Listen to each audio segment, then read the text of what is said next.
Hi everyone, it's Kathy. Thank you so much for joining me. Today I'll be focusing on using some of the smaller stamps from a stamp set. I'll be using the little bunch of envelopes from the Snail Mail Stamp Set. I also thought that I would share a clean and simple card and share some techniques with adding drop shadows to add more dimension to your images. So I started out with a piece of Cougar Super Smooth cardstock, and it's cut to 4 1/4 by 5 1/2. I used some masking paper just to mask off a strip at an angle about 1/3 of the way up, with the angle being wider on the right hand side. Next, I randomly stamped the bunch of envelopes with Memento Tuxedo black ink. While I was stamping the envelopes, I did make sure to twist and turn them so that they would be at different angles. I also made sure to stamp on the masking paper itself just to give it a more organic look. After I was done stamping and I removed the masking tape, I used a ruler and a black fine tip pen to add a border around the stamped envelopes. If you're going to be doing coloring with Copic markers and you draw in a border, you want to make sure that you don't use your Copic marker to do that, because it will just blend with your other Copic markers that you color with. So you do want to use a water-based or a waterproof marker to draw in those borders. Next, I started coloring in the images, and I'm not going to leave all of the coloring in because I did the same technique, I just used different colors. But first I colored in the background behind the envelopes, and for that I used B000. Now my camera had shut off for whatever reason in the middle of coloring the first envelope, so I'm going to just move on and I'm going to color one more red envelope. I did end up using 3 colors for each of the envelopes because I tried doing 2 colors, but I just wasn't getting enough contrast.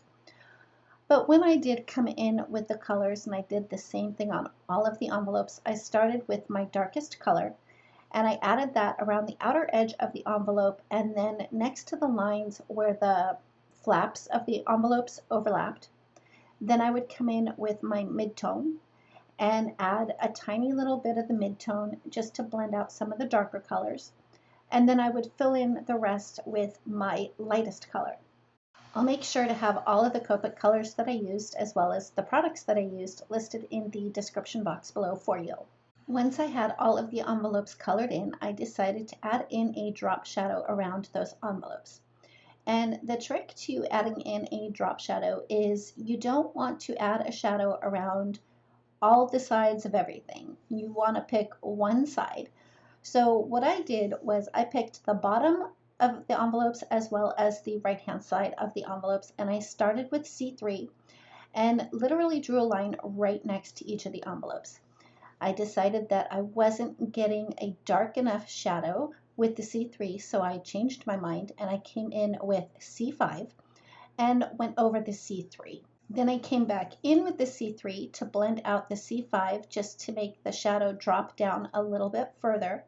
After I was done with the C3, I came in with the C1 and extended the drop shadow just a little bit more. And once I was done with that, I came back in with the B000 and added another coat of that behind all of the envelopes. And I did go right over the drop shadows as well. It helped it blend in a little bit more and it got rid of some of those harsher lines.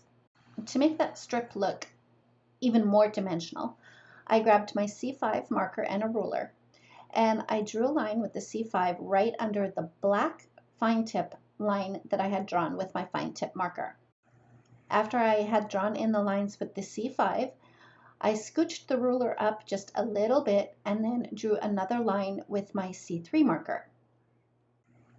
To finish that up, I used my ruler one more time with the C1 marker and added yet another line.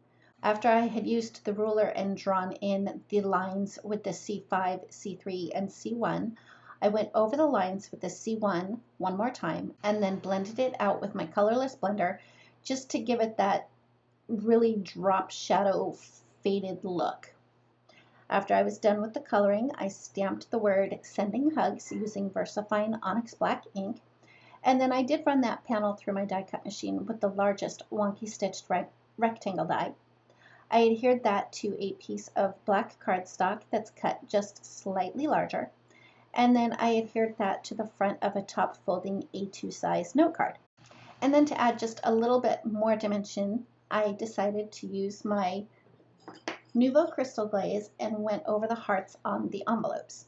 And that's it. That finishes up my card for today. Thank you so much for joining me. If you like this video, please give it a thumbs up. If you've not yet subscribed, we'd love it if you would. And don't forget to ring the bell so you're notified every time a new video is posted. Thanks again, and we'll see you next time.